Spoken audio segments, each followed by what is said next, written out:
They didn't kill the masculine spirit with a gun. They didn't need to. All they had to do was confuse it, strip it of clarity, twist its nature, mock its instincts, drown it in distractions, and replace its purpose with comfort.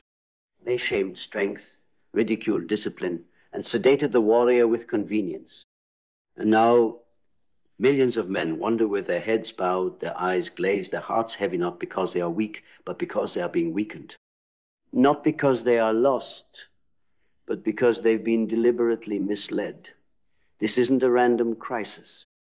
It's an architecture of confusion, a cultural surgery, an intentional dismantling of everything that once gave the masculine soul its fire.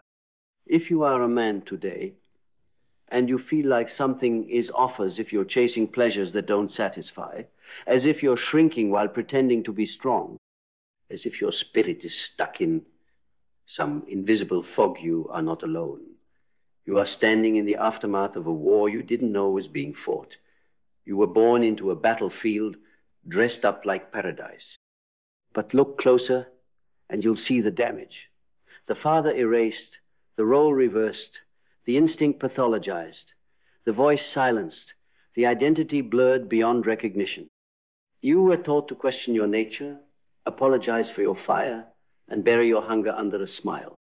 Meanwhile, they handed you porn and called it freedom, pills and called it healing, distractions and called it happiness. But how do you liberate a man? By removing his spine. How do you heal him? By numbing his soul. This is not evolution. This is engineered extinction. And the target isn't just youth, it's the masculine essence itself. Why? Because when a man is aligned, when he sees clearly, when he remembers who he is dangerous. Not to women, not to society, but to the systems built on sedation and control. A man with conviction cannot be manipulated. A man with vision cannot be pacified. A man with inner order does not need external permission. He leads, he protects, he builds. He commands not through dominance, but through presence. And they are terrified of that. So they created a counterfeit masculinity, one that is loud but hollow, attractive but aimless, built for attention, not impact. And they handed it to you like a costume. Wear this, act like this, desire this, and never ask who you really are. Because if you ever dared to ask, if you ever paused long enough to see the truth, the illusion would collapse. You would realize that the masculine crisis isn't internal confusion, it's external conditioning. Masculinity was never about aggression. It was about direction. It was never about control. It was about clarity. It was never about dominance. It was about grounded, embodied presence. A man rooted in truth doesn't need to shout. He doesn't need to chase. He becomes the mountain in the storm. He speaks through silence. His life becomes the answer. And to become that man again, to embody that ancient clarity, you must be willing to die. Not physically, but psychologically. You must kill the parts of you that were trained to obey the wrong gods. Ego, addiction, validation, passivity, false humility, all of it must burn. You cannot become whole by editing the fragments. You must become new. You must stop treating your instincts as sickness. You must stop fearing your own power. The world told you to shrink, to play safe, to be agreeable, to seek permission. But the truth is, you were not made to be liked. You were made to be aligned. And alignment is offensive to a world built on lies. When you walk in alignment, you trigger the asleep. You threaten the false. You expose the weak. That is why your confusion was engineered so you'd never rise. But here's what they can't destroy. Your capacity to remember beneath the noise, the numbness, the seduction. Your soul remembers. It remembers what it means to wake up before the sun, to build something real with your hands, to protect something sacred with your body, to choose discipline when comfort calls, to walk with quiet purpose instead of loud anxiety. and to earn your own respect instead of begging for applause. That man is still inside you, not lost, not dead, only buried beneath layers of programming. And the door is open. The cage is not locked. But you will never walk through it by accident. You must rise deliberately, violently, unapologetically. You must burn the script. You must silence the voices that told you strength was shameful, that power was poison, that masculinity was obsolete. Because the truth is, nothing is more needed right now than strong, conscious, disciplined men. Men who don't run, men who don't flinch. Men who stand still, present, anchored when the world shakes. And yes, it will be a war, not against the world, but within yourself. A war between the man you were conditioned to be and the man you were born to become. That war within you is not a metaphor. It's real. It's the quiet tension in your chest when you scroll for hours but feel nothing. It's the hollow high of a hookup that leaves you more disconnected than before. It's the subtle rage you can't explain, the kind that flares when you're alone, when no one's watching, when the distractions stop working. That war is the soul trying to scream through the noise. But you've been taught not to listen. You've been taught to numb it, laugh it off, drown it in music, sex, substances, or work. Anything but silence, anything but presence. Because if you actually sat in the silence, if you actually felt what's beneath the surface, it would unravel the lie. The lie that you're supposed to be happy with this plastic life. The lie that ambition is arrogance. The lie that your anger is toxic. The lie that your desire to protect, to conquer, to build, to rise is something to apologize for. But here's the truth. Your anger isn't the problem. Your anger is the compass. Because beneath that anger is pain. And beneath that pain is purpose. It's the ache of a soul that remembers what you've forgotten, that you are not here to perform, you are here to transform. You are here to embody something eternal, something unshakable, something the modern world has tried to delete from the masculine code, depth. They gave you ego instead, image instead, surface instead. They told you that success was measured by clout, by aesthetics, by female attention, by digital approval. But deep down, you know the truth, that none of it satisfies, that none of it sustains, that none of it is real. You can have a six-pack and still be starving. You can have followers and still be invisible. You can have money and still feel worthless. Because the soul doesn't care about numbers. The soul cares about substance, and substance is forged, not found.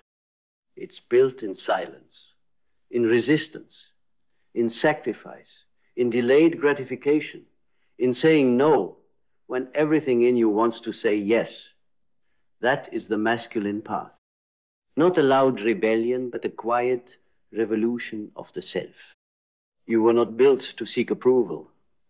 You were built to master yourself, to command your energy, to discipline your instincts, to think clearly, even when you feel deeply, and most of all, to carry your weight with dignity. Because masculinity is not about domination, it's about direction. It's not about having power over others. It's about having power over yourself. That's why it had to be dismantled. Because a man who governs himself can't be governed by lies. And this world, this modern machine, it runs on lies, on compliance, on distraction, on men who trade their potential for pleasure, their leadership for likes, their legacy for lust. But you are not here to be entertained, you are here to evolve. And evolution is violent. It kills the weak parts of you. It burns the parts that want to be liked. It silences the boy who's afraid of disappointing others. And it replaces him with a man who walks in alignment, even when it's lonely, especially when it's lonely. Because true masculine evolution is not social, it's spiritual.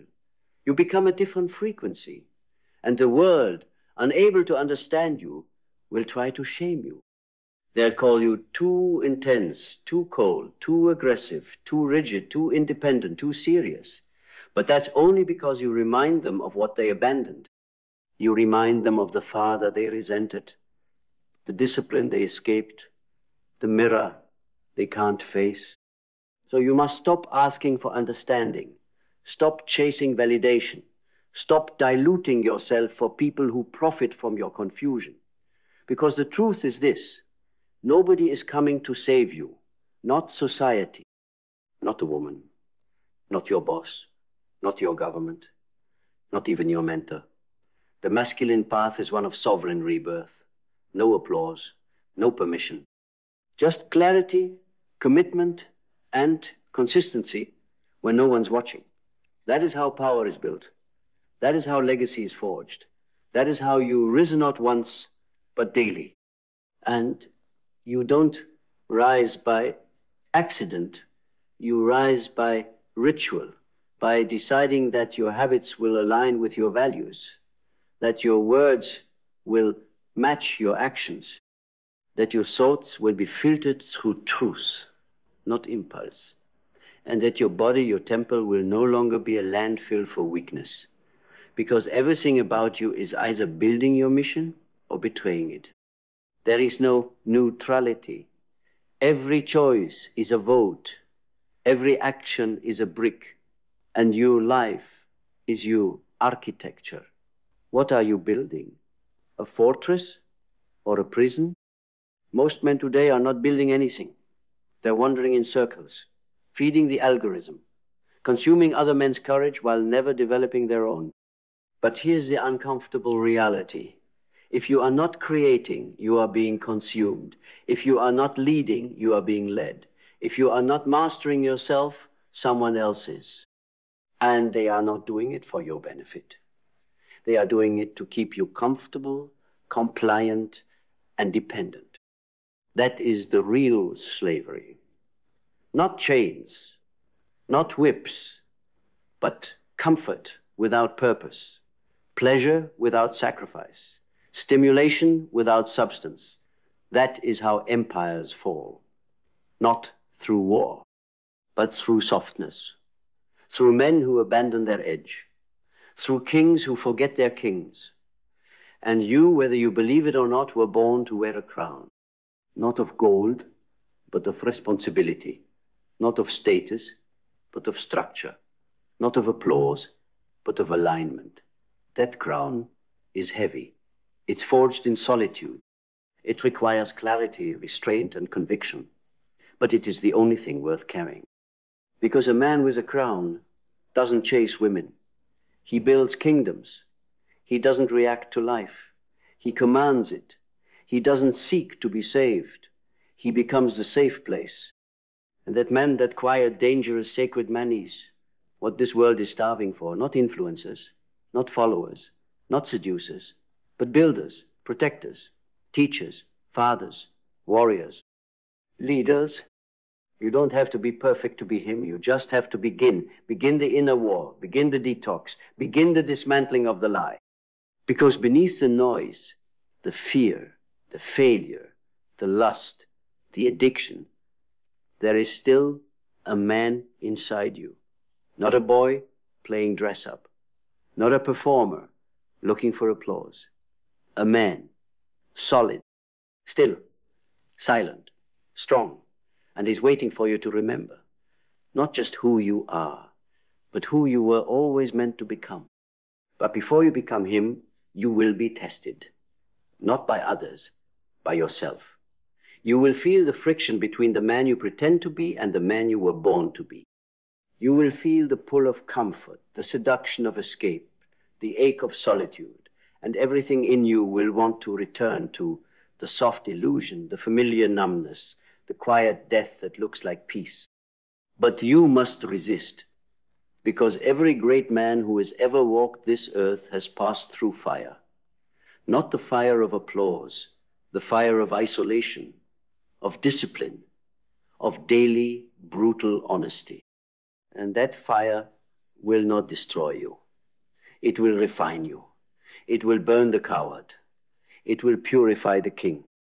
The weak parts of you, the addicted, the resentful, the lost, the distracted, the over-sexualized, the approval-seeking, the passive those, are not your identity. They are infections, programmed by culture, reinforced by fear, fed by habit, but they are not you. They are parasites you've mistaken for personality. You can kill them. You must. Because if you don't, they will keep you small. They will steal your years. They will sedate your soul until you wake up one day surrounded by cheap victories, wondering why no one respects you, especially you. And in that moment, the world won't tell you the truth. It will offer more anesthesia, more noise, more women to chase, more content to consume, more distractions to numb the ache. But the ache is holy. It is the birth cry of a man becoming. It is the soul saying, there is more to you than this. It is the masculine memory stirring in your bones, remembering who you were before they made you forget, before they told you to smile more, to sit still, to be safe, to be passive, to be easy to control. But the true masculine is not safe. It is sacred. It is the force that builds civilization and protects the innocent. It is not the villain. It is the shield. It is not the tyrant. It is the order that keeps chaos from devouring everything. And when it disappears, the world does not become peaceful. It becomes lost, fatherless, disoriented, loud with noise but starved for direction. Because masculinity, when rightly aligned, is not oppressive, it is oxygen. It holds the structure. It builds the spine. It says, I will go first. I will carry the weight. I will take the responsibility no one else wants. And that spirit, the spirit of the sacred masculine, is not taught in schools. It is not found in trends. It is not celebrated on social media because it cannot be commodified. It cannot be controlled. It is not trendy. It is eternal. It speaks in silence. It moves in stillness. And its presence changes everything. A man like that walks into a room and people feel it. Not because of what he wears. Not because of how loud he is. But because of how little he needs to prove. He does not chase. He attracts. He does not bark. He commands. He does not inflate. He embodies. But to embody that, to live from that place, you must pay a price. You must suffer the death of the boy, the death of the performer, the death of the ego, the death of the part of you that still thinks pleasure equals power, that still believes a woman's approval is your identity, that still runs from boredom because you've never built the inner frame to sit with yourself. You must outgrow that phase. You must stare into your own weakness without flinching, not with shame, but with resolve. Because every boy must become a man, and every man must decide what kind of legacy he will leave behind. Not someday, now, because your habits are your legacy. Your rituals are your legacy. The discipline you build in secret is your legacy. And if you want to change the world, you must first change the world within. You must become the man who could walk alone and not lose his way, who could be tempted and still choose truth, who could be hated and still lead with principle, who could be betrayed and not collapse. That is what strength means, not muscles, not aggression, not dominance. Strength means composure. It means clarity in chaos. It means conviction when everything is shaking. And it means being the one who does not fold when others do. And when you become that man, when you rebuild your spine, rewire your mind, reclaim your soul, everything changes. Not overnight, but gradually, silently, powerfully. You no longer look to others for permission. You no longer seek to be chosen. You become the chooser. You become sovereign. Your energy changes, your presence changes. People feel it. Women respond differently. Men respect you differently. Not because you force it, but because you finally became it. And what you become will speak louder than anything you say. That is why this journey is so sacred. Because the masculine identity crisis is not just a personal tragedy, it's a collective one. When men forget who they are, the world suffers. When men rise, everything rises with them. Communities change, families heal, chaos is subdued. Not because someone shouted, but because a few men chose to walk with unshakable clarity. You can be one of them, but you must choose it. You must choose to go deeper, to think for yourself, to feel with courage, to say no when others beg for yes, to wake up when others sleep, to lead when others hide, to stand alone if necessary. Because that's what kings do, that's what fathers do, that's what leaders do, and that's what the sacred masculine does, not for applause, not for validation, not to feel special, but because it is who he is. And when a man truly becomes who he is, the war ends. Not because there's no more chaos, but because he has become the calm inside it. But before that calm becomes permanent, you will be tested again. The world will not celebrate your rebirth. It will try to drag you back. It will whisper the old temptations in a new tone. It will disguise slavery as love, chaos as freedom, passivity as peace. You will see friends mock your clarity. You will feel loneliness when you stop chasing what everyone else chases. You will feel the sting of rejection, not because you are wrong, but because you no longer fit the mold. The world does not reward awakening. It fears it, because a man who wakes up is no longer a customer, no longer a puppet, no longer a passive cog in a machine designed to keep him small. And they don't want you to be small for no reason. They want you small because a man who stands tall casts a long shadow. He makes mediocrity uncomfortable. He exposes illusions just by being real. His focus shames their distraction. His self-respect confronts their codependency. His order reveals their inner chaos. So they will call you names: misogynist, arrogant, cold, controlling, rigid. But what they're really saying is, you make me uncomfortable because you remember what I forgot. Do not shrink. Do not explain. Do not apologize for becoming what they are too afraid to even admit they need. Because they do need you. The world needs you. Not the broken version, not the sedated version, not the politically correct version, the real you, the king, the warrior, the sage, the one who leads from the soul, not the script, the one who holds the line when others panic, the one who creates peace, not by avoiding conflict, but by mastering it, the one who chooses weight over comfort, the one who doesn't beg for respect because he commands it by the life he lives. And yes, it will be hard, it will be lonely, it will be misunderstood, but it will be yours, your path, your truth, your mind, your mission. That is what the engineered crisis was designed to steal. Your ability to author your own life.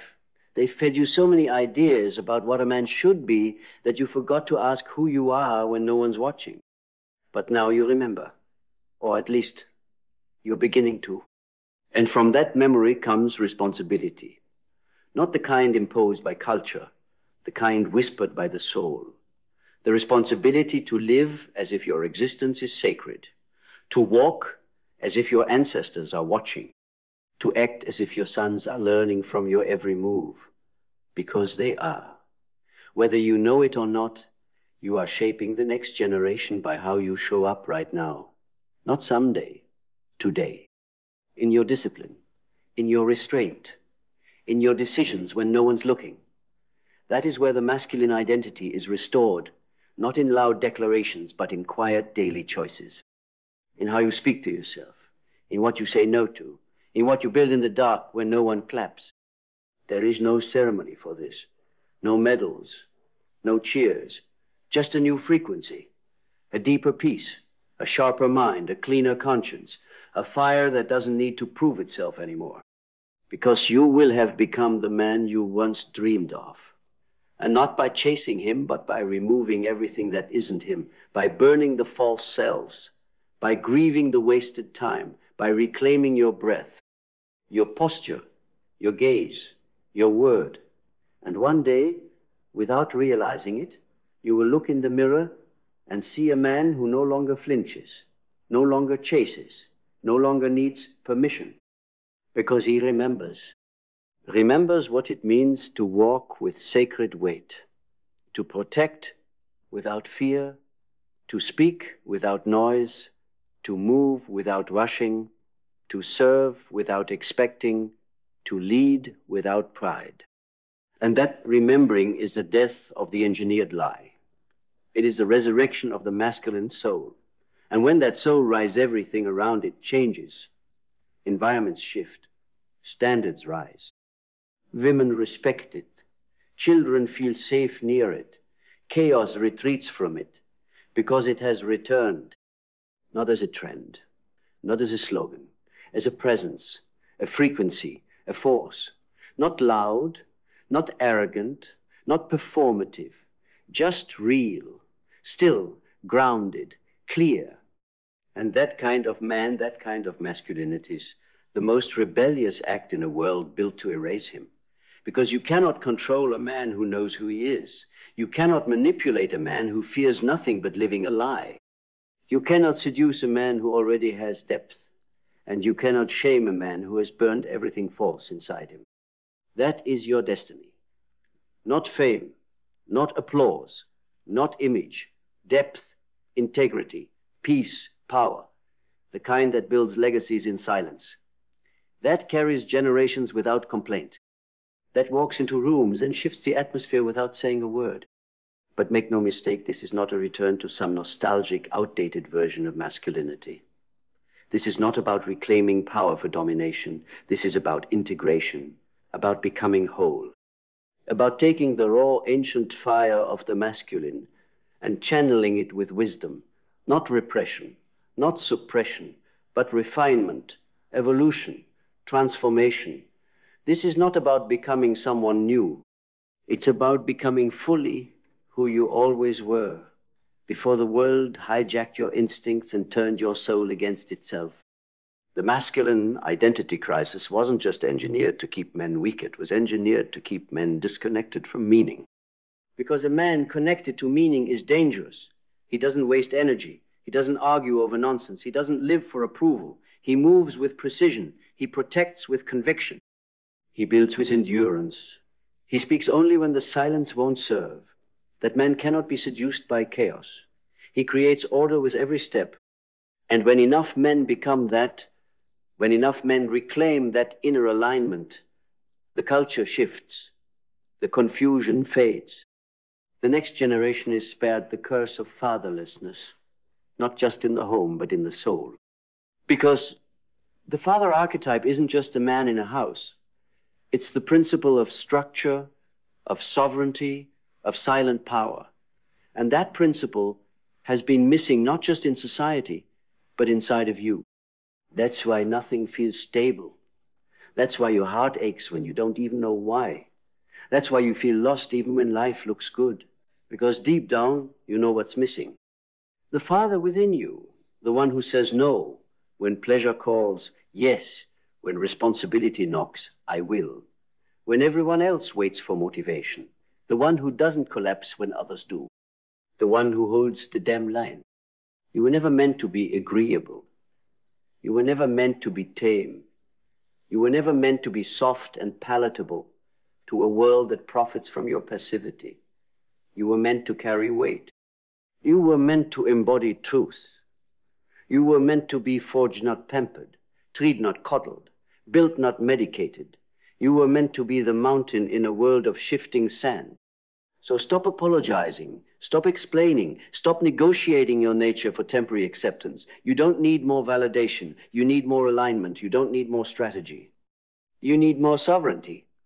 And that sovereignty doesn't come from books or trends or self-help jargon. It comes from choosing. Choosing presence over noise, honor over convenience, Self-respect over validation. It comes from facing your demons, naming them, and crushing them beneath the weight of your discipline. It comes from saying, I will not be another casualty of comfort. I will not be another man who forgets himself. I will not die with my fire still in me. Because yes, this culture was designed to extinguish your fire, but it only wins if you let it. And right now, in this moment, you still have something they can't program, can't predict, can't patent: your will. Your will is sovereign. Your will is sacred. Your will is yours. And when that will aligns with purpose, with clarity, with legacy, nothing can stop you. You become a force, not a product, not a puppet, not a ghost in a machine, but a force that bends life back into meaning. And that is masculinity. Not a costume, not a performance, not a slogan. A sacred force that shapes reality by embodying order, discipline, restraint, clarity, strength, silence, and soul. A man like that cannot be broken. A man like that cannot be seduced. A man like that does not need to shout. His existence is the sermon. So now you have a choice. Stay sedated. Stay distracted. Stay trapped in the engineered loop of lust, confusion, and empty dopamine, or rise. Bleed for clarity. Burn for alignment. Rebuild your body. Rewire your mind. Reclaim your word. Let your habits speak. Let your posture preach. Let your silence pierce the noise of a weak, screaming world. Because when one man returns to himself, 1,000 others feel it. Masculinity is not gone. It's been sleeping. And today, it wakes up. Not for domination, not for war, but for truth. For weight, for presence, for the sacred honor of becoming everything this culture told you to forget. So reason now with rage, but with reverence. Not with noise, but with discipline. Not to be seen, but to see clearly. Because the storm is here. The war is real. But the warrior has remembered, and he is no longer asking for permission. And now everything is quiet. The noise has faded. The masks have fallen. And you are left with a mirror, not the kind that shows your reflection, but the kind that shows your essence. No filters, no performance, just you and the question. Who will you become when there is no one left to impress? Because that's where it all begins, not in the eyes of others, but in the silence of your own soul. In the moment when the world's expectations dissolve, and all that remains is the weight of your breath, the rhythm of your heart, the fire you thought had gone out, still burning, low and quiet and eternal. You see, this was never about becoming something more. It was about returning to something ancient, something sacred. The part of you that never needed permission. The part that doesn't shake when others judge. The part that knows, even if no one understands, even if no one sees, you are still called to rise, to walk the harder path, to be the man who chooses truth when it costs him everything, the man who protects what is holy, who speaks less but means more, who lives so deeply in alignment that his presence alone becomes a lighthouse in a storm of confusion. And it won't be glamorous, it won't be easy, it won't be loud, but it will be true. And truth is enough. Because when you live in true thievery, step becomes prayer. Every silence becomes power. Every breath becomes presence. And suddenly, you no longer chase. You no longer beg. You no longer shrink. You simply are. Whole, steady, grounded. Not perfect, not polished, just free. And freedom, brother, was never the absence of chains. Freedom was the presence of self. So return to yourself. The self before guilt, before confusion, before the script they gave you. Return not as a boy in search of approval, but as a man on fire with clarity. Because the masculine identity was never truly lost. It was waiting, and now, so are they. Your sons are watching. Your women are watching. Your brothers, your enemies, your future, your legacy, they are all watching. And none of them need you to be perfect. They just need you to remember.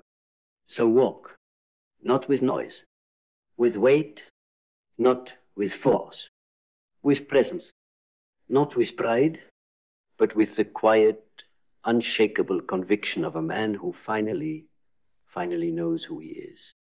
And now that you remember, never forget again.